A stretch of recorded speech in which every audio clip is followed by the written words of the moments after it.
Dear students, अस्सलाम वालेकुम। उम्मीद है कि आप सब खैरियत से होंगे। आज हम क्लास 2 की इंग्लिश की बुक का लेसन नंबर 1 रीड करेंगे। तो चलिए मेरा साथ दें। लेसन नंबर 1 है Ringo the parrot. Ringo the parrot. चलिए रीडिंग करते हैं। Ringo was a clever and beautiful parrot. He lived with the hidden family Victoria.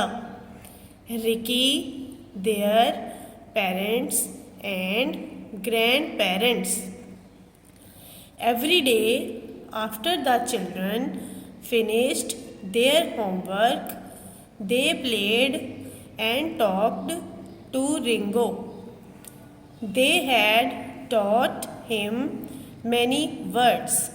Ringo had a ring round his neck. In the morning, Ringo said good morning when he was given apples, grapes, peanuts, or a guava. He would say thank you.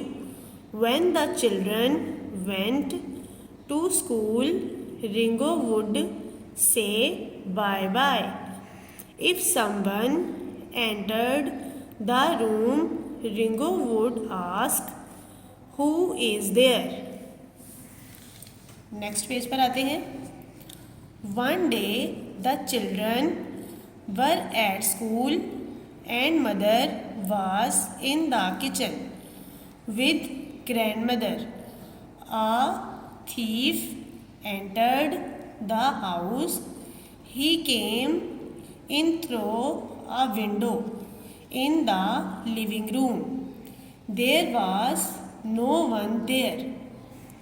He was about to pick up a beautiful vase when someone asked, who is there?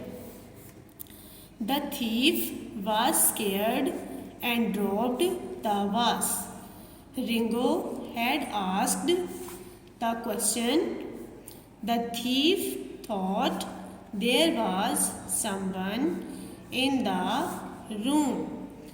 He rushed out of the house. Mother heard the crash and came to the living room. When she saw a young man running out of the gate, she shouted, thief, thief, help! But the thief ran away. Mother realized that the thief must have heard Ringo talking. That evening, Ringo was given a special treat of his favorite fruits and peanuts. Ringo's day was made. तो student, हमने इसकी reading मुकम्मल कर ली है। अब हम आते हैं इसकी एक्सरसाइज की तरफ। तो देखें, एक्सरसाइज में क्वेश्चन नंबर 1 है चूज़ द करेक्ट आंसर। हमने करेक्ट आंसर को चूज़ करना है और उस पर टिक लगाना है। Number 1, the parrot's name was Tatter, Ringo, parrot. Parrot का नाम क्या था? टैटर था, रिंगो था या पैरेट था? और हमने बुक में पढ़ा है कि उसका नाम था रिंगो, तो हम रिंगो पर टिक करेंगे। Next, the parrot lived with the parrot. Ringo किसके साथ रहता था? रिचर्ड फैमिली, रॉबर्ट फैमिली या फिर नंबर सी पे है हाइडन फैमिली। तो हमें पता है कि वो हाइडन फैमिली के साथ रहता था, तो हम हाइडन फैमिली यानी सी पर टिक करेंगे। नंबर 3 पे आ जाते हैं। When the thief entered the house, जब चोर घर में दाखिल हुआ। The mother was in the, तो वालदा कहाँ थी? Living room. क्या वो लिविंग रूम में थी? ड्राइंग रूम या फिर वो ड्राइंग रूम में थी? नंबर सी पे है किचन, या फिर वो किचन में थी। और जैसा कि हमने स्टोरी में पढ़ा कि मदर किचन में थी ग्रैंड मदर के साथ, तो हम किचन के ऊपर टिक करेंगे। नेक्स्ट चलते हैं। नंबर 4, शी शाउटेड, वो चिल्लाई। अब वालदा जब चिल्लाई थी तो उन्होंने क्या कहा था? Thief thief thief, help help help. और नंबर सी पर है थीफ थीफ हेल्प। और हमने जब स्टोरी बुक में पढ़ा था तो मदर जब शाउटेड यानी जब वो चिल्लाई थी तो उन्होंने कहा था थीफ थीफ हेल्प, कि चोर चोर मेरी मदद करो। तो हम इसके ऊपर थीफ थीफ हेल्प के ऊपर टिक करेंगे। तो इस तरह से हमारे करेक्ट आंसर हमने चूज़ करके इनके ऊपर टिक कर लिया है। हमारी एक्सरसाइज नंबर 1 का एक क्वेश्चन कंप्लीट हो गया है। अब हम चलेंगे पार्ट बी की तरफ। तो देखें पार्ट बी में है कंप्लीट द सेंटेंसेस। ये बिल्कुल इसी तरह है जैसे हमने फिल इन द ब्लैंक्स करनी है। तो यहाँ पे ब्लैंक्स को मैंने पहले ही फिल कर लिया है, आपने भी इसी तरह देखकर अपनी बुक्स के ऊपर फिलअप करना है। तो देखिए नंबर 1 को देख लेते हैं। Ringo was a dash and beautiful parrot. Ringo एक खूबसूरत और डैश तोता था। क्लेवर, क्लेवर का मतलब है चालाक। जिस तरह चोर घर में आया और चोर को रिंगो ने किस तरह से भगाया, बड़ी चालाकी के साथ। तो हम जानते हैं कि Ringo was a clever and beautiful parrot. तो हम यहाँ क्लेवर लिखेंगे, CLEVER, क्लेवर, और इसका मायने है चालाक। आगे चलते हैं। Number 2, they had dash him many words. अब घर के जो बच्चे थे अपना काम अपना होमवर्क करने के बाद रिंगो के साथ खेलते थे और उसे सिखाते थे बहुत सारे मैनी वर्ड्स यानी बहुत सारे अल्फाज। They had dash him many words, तो they had taught him many words. अब टीच की सेकंड फॉर्म है TAUGHT, टॉट, यानी वो उसे सिखाते थे बहुत से अल्फाज। They had taught him many words. Number 3 पे चलते हैं। The thief came in through a dash.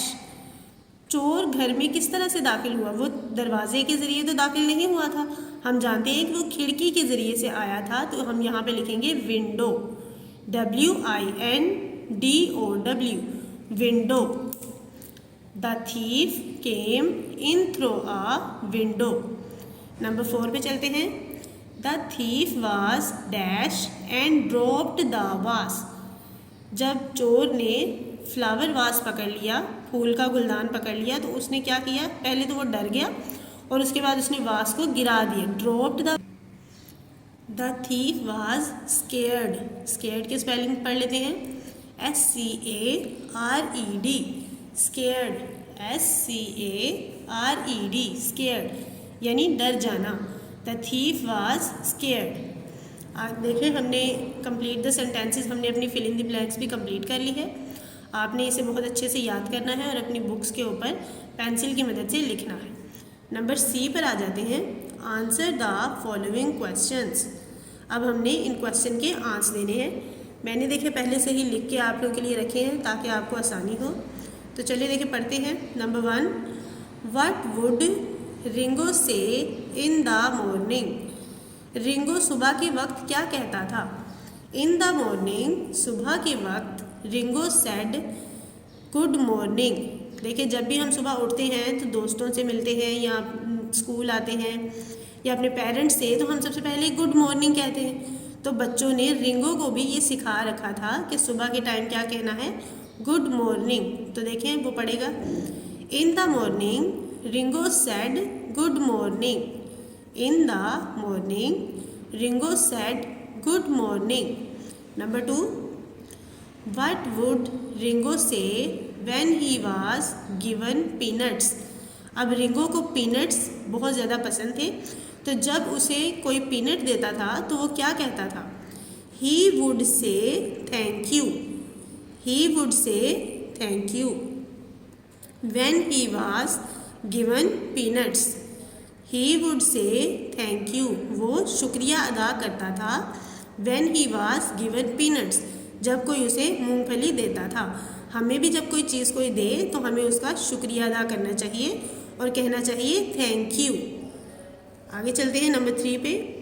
What would Ringo say when the children went to school? What would Ringo say when the children went to school? जब बच्चे school जाते थे तो Ringo उन्हें क्या कहता था? When the children went to school, Ringo would say bye bye. हमें भी देखें, हम जब भी कोई हमारा दोस्त या हमारा रिश्तेदार जब जाता है तो हम पीछे से कहते हैं ना बाय बाय। बिल्कुल इसी तरह रिंगो भी बाय बाय उन बच्चों को कहता था when the children went to school, यानी जब बच्चे स्कूल जाते थे। एक बार फिर पढ़ लेते हैं। When the children went to school, Ringo would say bye bye. Number 4, what was the thief about to pick up? Thief यानी चोर उनके घर में जो आया था, क्या चीज़ उठाने के लिए आया था? What was the thief about to pick up? The thief was about to pick up a beautiful vase. The thief was about to pick up a beautiful vase. Thief ने यानी चोर ने क्या उठाया था? एक खूबसूरत गुलदान। तो देखिए बच्चों, हमने चैप्टर नंबर 1 की रीडिंग भी अच्छे से कर ली है। इसकी सारी एक्सरसाइज भी मैंने आपको करवा दी है, तो उम्मीद है आपको अच्छे से समझ आ गई होगी। तो चलिए मिलते हैं अगले लेक्चर के साथ। तब तक के लिए अपना ख्याल रखें। अल्लाह हाफ़िज़।